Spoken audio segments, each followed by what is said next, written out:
മിമിക്രിയിലെ ആദ്യകാല അനുഭവങ്ങളൊക്കെ എങ്ങനെയായിരുന്നു? പഴയ ഒരു കലാകാരനാണെന്ന് തോന്നുന്നു. ആര് വന്നാലും ശരി, ഏത് കലാകാരൻ വന്നാലും സാറിന്റെ ശേഷം ഇവിടെ അടുത്ത് തന്നെയാണ്. അപ്പോഴേ ഓടി ഇവിടെ വരും. ആരെങ്കിലും വണ്ടി കൊണ്ട് നിർത്തി അവിടെ ആരും സിനിമ ഞാൻ കണ്ടിട്ടുണ്ട് സാറേ. ആണല്ലേ? അയ്യോ ചേട്ടൻ എന്നെ സാറെന്ന് വിളിക്കില്ല. നിങ്ങളെ പോലുള്ളവരല്ലേ നമ്മൾ സാറിന് വിളിക്കേണ്ടത്. അല്ല വേറൊന്നുമല്ല, മിമിക്രിയിലെ ആദ്യകാല അനുഭവങ്ങൾ, മിമിക്രിയിലല്ലേ മിമിക്രിയിലെ ആദ്യകാല അനുഭവങ്ങൾ എന്ന് പറഞ്ഞിട്ടുണ്ടെങ്കിൽ എന്താ പറയുക, ഞാൻ നസീർഗഡ് ട്രൂപ്പിലാണ് കളിച്ചുകൊണ്ടിരുന്നത്. കോട്ടയം അതെ നസീർഗഡ് ട്രൂപ്പിലാണ് കളിച്ചുകൊണ്ടിരുന്നത്. ഒരു 2-2.5 വർഷം ഉണ്ടായിരുന്നു. അതിലെ അനുഭവങ്ങൾ എന്ന് പറഞ്ഞിട്ടുണ്ടെങ്കിൽ ഈ പറഞ്ഞ പോലെ ഈ ട്രിവാൻഡ്രത്തൊക്കെ പ്രോഗ്രാം വരുമ്പോഴത്തേക്കും ഞാൻ ചിലപ്പോൾ ഒന്ന് മുങ്ങും. പ്രോഗ്രാം സമയത്തല്ല, അതിന് മുമ്പ് തന്നെ നമ്മൾ ഉച്ചയ്ക്ക് അല്ലെങ്കിൽ രാവിലെയൊക്കെ വരുമല്ലോ, ഏതെങ്കിലും പ്രോഗ്രാം കഴിഞ്ഞിട്ടൊക്കെ ആയിരിക്കും വരും. പിന്നെ അവിടെ നേരെ മുങ്ങിയിട്ട് ഷൂട്ടിംഗ് സ്പോട്ട് ഉണ്ടെങ്കിൽ അവിടെ പോയി നിൽക്കുക, വായി നോക്കി നിൽക്കുക. അപ്പം തന്നെ നസീർക്ക് പറയും, അവൻ ലൈറ്റ് കണ്ട് അവിടെ ഇറങ്ങും, പ്രശ്നമാണ്. അപ്പോൾ ഇപ്പോൾ എന്തോ ദൈവാനുഗ്രഹം കൊണ്ട് നസീർക്കയുടെ ട്രൂപ്പിൽ തന്നെ, അല്ല നസീർക്കയുടെ കൂടെ തന്നെ ദുബായ് പ്രോഗ്രാമിന് പോകാൻ പറ്റി. പിന്നെ അത് നമുക്ക് എണ്ണം വലുതായാലും മരങ്ങേറ്റം മറക്കാൻ പറ്റും. എന്നാലും ഈ സിനിമയിലേക്ക് വരാനായിട്ട് ഒത്തിരി പരിശ്രമിച്ചു കാണുമല്ലോ. ഏത് ജോലിക്കും അതിൻ്റെതായ ഒരു പിന്നെ ഏത് ജോലിക്കും അതിൻ്റെതായ ബുദ്ധിമുട്ടുണ്ട്. അതുപോലെ നമ്മളും മാക്സിമം നമുക്ക് നമ്മുടെ മാക്സിമം ബുദ്ധിമുട്ട് ചേട്ടാ, അപ്പൊ പിന്നെ നമുക്കത് കിട്ടും. അല്ല അപ്പൊ അല്ലാതെ ഞാനും രാഷ്ട്രീയത്തിൽ അങ്ങനെ ബുദ്ധിമുട്ടിക്കൊണ്ടിരിക്കുക. അതെ, രാഷ്ട്രീയം ബുദ്ധിമുട്ടിച്ചുകൊണ്ടിരിക്കുകയാണ്. നല്ലൊരു കരകയറ്റാൻ പറ്റുള്ളൂ എന്നുള്ള ഒരു ചിന്താഗതിക്കാരനാണ് ഞാൻ. ആണല്ലേ? ചേട്ടൻ പഴയ രാഷ്ട്രീയക്കാരനാണോ അതിപ്പോ പൊങ്ങി വന്നതാണ്? ആര് ഭരണത്തിൽ വന്നാലും ശരി. അത് വേണം ചേട്ടാ, കാരണം നാട് ഓടുമ്പോ നടുവേ ഓടണമല്ലോ. അതാണല്ലോ രാഷ്ട്രീയക്കാരന്റെ ഏറ്റവും വലിയ പോളിസി എന്ന് പറയുന്നത്. അങ്ങനത്തെ ഒരു കഥാപാത്രമാണ് ഞാൻ മറ്റേ ക്ലാസ്മേറ്റ്സ് എന്ന് പറഞ്ഞ പടത്തിൽ ചെയ്തത്. ഞാൻ ചോദിക്കണമെന്ന് വിചാരിച്ചതാണ് കേട്ടോ. ഈ ക്ലാസ്മേറ്റ്സ് കഞ്ഞിക്കുഴി, സതീശൻ കഞ്ഞിക്കുഴി. അതെ, അതിന് ചേട്ടനെ കണ്ടിരുന്ന ഈ ചേട്ടൻ ഒരുപാട് സംഭവങ്ങൾ ഇമിറ്റേറ്റ് ചെയ്യായിരുന്നു. എനിക്ക് തോന്നുന്നു മിക്കവാറും ഇത് കണ്ടിട്ട് ചെയ്തതാണോ എന്ന് എനിക്ക് സംശയമുണ്ട്. ഇത് കഞ്ഞി മാത്രമേ കുഴിയും കൂടി ഉണ്ട്. അപ്പൊ അഭിനയിച്ചു എന്നുള്ളതാണ്, ജീവിക്കുകയാണെന്ന് തോന്നി. നിങ്ങളുടെ ഒരു ഇമിറ്റേറ്റ് ചെയ്ത പോലെ ഉണ്ടല്ലേ. ഇവരെ കൊള്ളിടത്തോളം കാലം നമുക്ക് സിനിമയിൽ വേഷത്തിന് പഞ്ഞമില്ല. അതെ, സതീശൻ കഞ്ഞിക്കുഴി എന്ന് പറഞ്ഞിട്ടുണ്ടെങ്കിൽ ഇപ്പൊ രാഷ്ട്രീയക്കാർ, ചില രാഷ്ട്രീയക്കാർ, ചേട്ടൻ എല്ലാവരും ഉദ്ദേശിച്ചത് ചിലവരുണ്ട്, എന്താ പറയാ തന്റെ സ്വന്തം കാര്യം കാണാൻ വേണ്ടിയിട്ട് ആരെയും നമ്മൾ ചിരിച്ചുകൊണ്ട് കഴുത്തിറക്കുന്ന പരിപാടിയാണ്. അങ്ങനെയുള്ളവരുണ്ട് കേട്ടോ. അതെ. ചേട്ടൻ പേരെന്താ? എന്റെ പേര് PKM ശശി, പുലികടന്ന മടയിൽ ശശി. അത് ശരി, ഞാൻ വിചാരിച്ചു പാർട്ടിക്കാരെ കഷ്ടപ്പെടുത്തുന്ന മനുഷ്യനാണ്.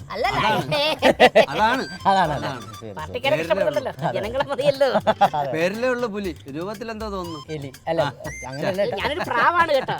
നല്ലൊരു, അത് ശരിയാണ്, എപ്പോഴും അങ്ങനെയാണ്. മാടപ്രാവിന്റെ രൂപവും മുട്ടനാടിന്റെ മനസ്സുള്ള മനുഷ്യന്മാരാണ് ചില രാഷ്ട്രീയക്കാർ. ചേട്ടൻ അല്ല കേട്ടോ ഉദ്ദേശിച്ചത്. അല്ല അവര് അല്ല സിനിമാക്കാർ ചിലവരുണ്ട് കേട്ടോ.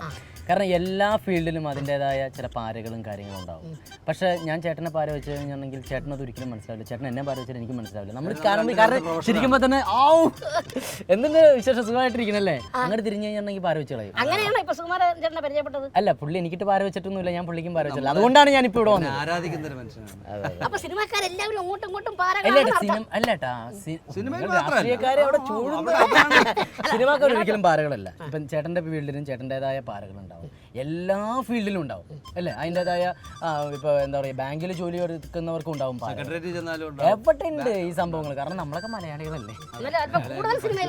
ഇല്ലില്ല, കൂടുതൽ സിനിമയിലൊന്നും. അത് മിക്കവാറും ഞാൻ ഇതെടുത്ത് അറിയേണ്ട ഒരു വളരെ നല്ല തമാശയൊക്കെ പറയുന്നത്. രാഷ്ട്രീയക്കാർ സാധാരണ പൊതുവെ മസിൽ പിടിച്ചിരിക്കാറേ ഉള്ളൂ, പക്ഷേ ഇത് ഒരുപാട് തമാശയൊക്കെ പറയുന്ന ഒരു രാഷ്ട്രീയക്കാരനെ കാണാൻ പറ്റും. അത് തന്നെ വലിയ സംഭവം. സീരിയസ് ആയിട്ട് പറയുന്നതാണ്, അത് നല്ല കാര്യമാണ് ചേട്ടാ. അപ്പോൾ സതീശൻ കഞ്ഞിക്കുഴിനെ കുറിച്ച് പറയുകയാണെങ്കിൽ പുള്ളി എന്താ പറയുക, രാഷ്ട്രീയ സ്വഭാവമുള്ള ഒരു കക്ഷിയാണ്. കാരണം പുള്ളിയുടെ ലക്ഷ്യം ഒരു രാഷ്ട്രീയക്കാരനാകുക, ഒരു നേതാവാകുക. അപ്പോൾ ഈ കുട്ടി നേതാവ് ചെയ്യുന്ന കാര്യം പലരെയും പാര വെച്ചുകൊണ്ട് തന്നെ, നേരത്തെ പറഞ്ഞ ഈ പാര വെപ്പിലൂടെ തന്നെ ആരെയും പുള്ളി കുതികാല് വെട്ടിക്കൊണ്ട് അല്ലെങ്കിൽ തലയിൽ ചവിട്ടി കയറിക്കൊണ്ട് പുള്ളിയുടെ ലക്ഷ്യത്തിൽ എത്തുക എന്നുള്ള ഒരു സ്വഭാവക്കാരനാണ്. അതെ, അത് വളരെ ഭംഗിയായിട്ട് ചെയ്യാനും പറ്റി. പുള്ളിനെ ഇതിനു മുമ്പ് കാണാൻ പറ്റില്ല എന്നുള്ള വിഷമമുണ്ട്. പുള്ളിയുടെ സ്വഭാവമാണത്, കുറച്ച് മനസ്സിലാവും. എപ്പോഴെങ്കിലും പത്രത്തിൽ വായിക്കാം, അകത്ത് അല്ലെങ്കിൽ അത് മോശമായി പോയനെ, കുറച്ചുകൂടെ നന്മയിലേക്ക് വന്നേനെ. അതെ, തീർച്ചയായും നന്മയിലേക്ക് വന്നേനെ. അതെ അതെ. ഇപ്പോ അല്ല അതാണ് ഞാൻ പറഞ്ഞു വന്നത്. അപ്പോ ഈ അഭിനയിക്കാതെ ചെയ്തതുപോലെ ഫീൽ. അതെ, ചേട്ടനും ഒരുപാട് രാഷ്ട്രീയത്തെ കുറിച്ച് ഒരുപാട് അറിവുള്ള മനുഷ്യനാണ്. ചേട്ടൻ ലക്ഷ്യസ്ഥാനത്ത് ചേട്ടന്റെ ആഗ്രഹം മന്ത്രിയാകാനാണ്. എനിക്കോ മന്ത്രിയാവുക, കസേര കിട്ടുക എന്നതിലുപരി ജനങ്ങളെ സേവിക്കുക. അപ്പൊ 5ാം ക്ലാസ് വരെയൊക്കെ പഠിച്ചിട്ടുണ്ടാവും അല്ലേ? ഞാനോ? നല്ല സേവിക്കാനായിട്ട് അത് പഠിപ്പിന്റെ ആവശ്യമില്ലല്ലോ. അതല്ല ഞാൻ ചോദിച്ചത്, ഈ മന്ത്രിയാകാനുള്ള യോഗ്യത ഏത് ക്ലാസ് വരെയാണ് ഏട്ടാ? യോഗ്യത എന്ന് പറയുന്നത് ക്ലാസ് അല്ല, ക്ലാസ് അല്ല, ജനങ്ങളുടെ പറ്റിക്കാൻ പറ്റുക എന്നുള്ളതാണ് യോഗ്യത. ജനങ്ങളെ കൊണ്ട് മനസ്സിലാക്കിപ്പിക്കുക ഓരോന്ന്. ഏറ്റവും മണ്ടന്മാരുടെ ഇടയിൽ രാജാവാകുക എന്നുള്ളതാണ്. അതെ, ആ മൂക്കില്ല നടക്കും അത് നടക്കും, പുള്ളിയെ കൊണ്ട് നടക്കും. പിന്നെ ചെറിയ പോരായ്മകളൊക്കെ ഉണ്ട്. അത് വെച്ചാൽ കൈയിട്ട് വാരല്, ഈ പറഞ്ഞ നേരത്തെ സതീശൻ പോരായ്മയല്ല, അതില്ലെങ്കിൽ പിന്നെ അങ്ങനെ പോടിയും പിടിച്ചിങ്ങനെ ഏതാ പിരിവ് അതില്ലെങ്കിൽ നമുക്ക് നിലനിൽപ്പില്ല. ടച്ചിങ് വന്നത് അതെ, നമ്മുടെ ഒരു ബ്രദറിനെ പോലെ തോന്നിയത്. സന്തോഷം. അതെങ്ങനെയാ ഒന്ന് അതിന്റെ വിശദീകരിക്കാമോ? ആ ക്യാരക്ടർ ജയന് തന്നെ തരാനുള്ള കാരണം എന്താണ്? ലാൽ ജോസ് അങ്ങനെ ക്യാരക്ടർ ആലോചിക്കുന്നത് അല്ല, വേറെ ഒന്നുമല്ല. ആ ക്യാരക്ടർ ഇപ്പോ നേരെ ശരിക്കും പറഞ്ഞാൽ തിരിച്ചിട്ടിരുന്നതാണ് ക്യാരക്ടർ. ഇന്ദ്രജിത്ത് ചെയ്യേണ്ട ക്യാരക്ടർ ഞാനും, ഞാൻ ചെയ്യേണ്ട ക്യാരക്ടർ ഇന്ദ്രജിത്തുമായിരുന്നു. അപ്പൊ അതിലെന്ന് വെച്ചാൽ വലിയ പുതുമയില്ല. കാരണം ഞാൻ കുറച്ച് ഹ്യൂമർ ചെയ്തിട്ടുണ്ട്, അവൻ കുറച്ച് വില്ലനും ചെയ്തിട്ടുണ്ട്. അപ്പൊ ജനങ്ങളെ സംബന്ധിച്ച് അവർക്കും പുതുമയില്ല. അപ്പോൾ ലാലിച്ചേട്ടൻ പറഞ്ഞൊരു കാര്യം ചെയ്യാം, നമുക്ക് നേരെ തിരിച്ചിടാം, കുഴപ്പമൊന്നുമില്ല, ഒന്ന് തിരിച്ചിട്ട് കഴിഞ്ഞാൽ കുഴപ്പമില്ല എന്നുള്ള രീതിയിലൊക്കെ പുള്ളി പറഞ്ഞതിന്റെ പേരിൽ ആ ക്യാരക്ടർ തിരിച്ചിട്ട് കഴിഞ്ഞാൽ ഇതുകൊണ്ട് നമുക്ക് കുറച്ച് നെഗറ്റീവായിട്ടുള്ള കഥാപാത്രം ചെയ്യാൻ സക്സസ് ആയി. അതെ, തിരിച്ചിടലുണ്ട്. തിരിച്ചിടലുണ്ട്. അതെങ്ങനെ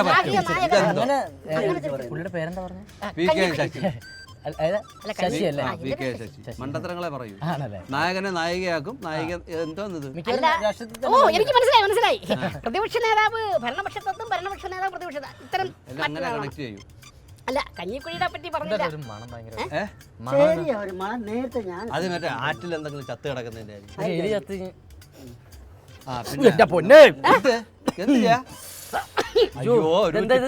പുട്ടാണ് കേട്ടോ. അത് പുട്ടിന് ഇങ്ങനെ മണം. അയ്യോ, അതെന്താന്നറിയോ? അത് എലിയെ കൊല്ലാൻ വെച്ചാണ് കേട്ടോ. അയ്യോ, ഇതിന്റെ അകത്താണോ ചേട്ടാ വിഷം ചേർത്ത് വെക്കാൻ? ആരെങ്കിലും എടുത്ത് കഴിച്ചെന്ത് ചെയ്യും? ഇതിനകത്ത് വിഷമൊന്നും വെച്ചിട്ടില്ല, ഇത് അങ്ങനെ എടുത്ത് വെക്കുക. ഇത് കഴിച്ചാ മതി. എന്റെ പൊന്നെ ചേട്ടാ, എടുത്ത് മാറ്റിട്ടാ. കുടുംബവും കൊച്ചൊക്കെ ഉള്ളതാണേ. തൊപ്പി എടുത്താന്ന് വെച്ചേക്കുന്നതില്. അയ്യേ, ആ മണം സഹിക്കാൻ പറ്റില്ല. ഞാനങ്ങ് ചാവട്ടെ ചേട്ടാ. അങ്ങനെ ഞാൻ കേട്ടോ, ഇങ്ങനെ പോലീസുകാരുടെ പണ്ട് കണ്ടല്ലേ ഈ തൊപ്പി മണപ്പിച്ച് സത്യം പറയാ. ഇതിപ്പം പുട്ട് മണപ്പിച്ച് സത്യം, ഇത് കുഴപ്പമില്ല. തലയിൽ വെക്കാറില്ലല്ലോ, തലയിൽ വെക്കാറില്ല. കൈക്കൂലി മാത്രം മേടിക്കാൻ എടുക്കാറില്ല. വലിയ മണം. എപ്പോഴും ഇവിടെ വെച്ചിട്ട് മറന്നു. ഇതെന്താ ഇതിന്റെ അകത്ത്? എന്ത് പറ്റി? പൈസ 10 രൂപയാ? പേഴ്സാ അത് പിന്നെ അത് ഇതെവിടുന്നത്? അല്ല, അത് പിന്നെ അത് കിട്ടി, അത് ഒരു പാർട്ടി ഒരു ആവശ്യത്തിന് തന്നതാണ്.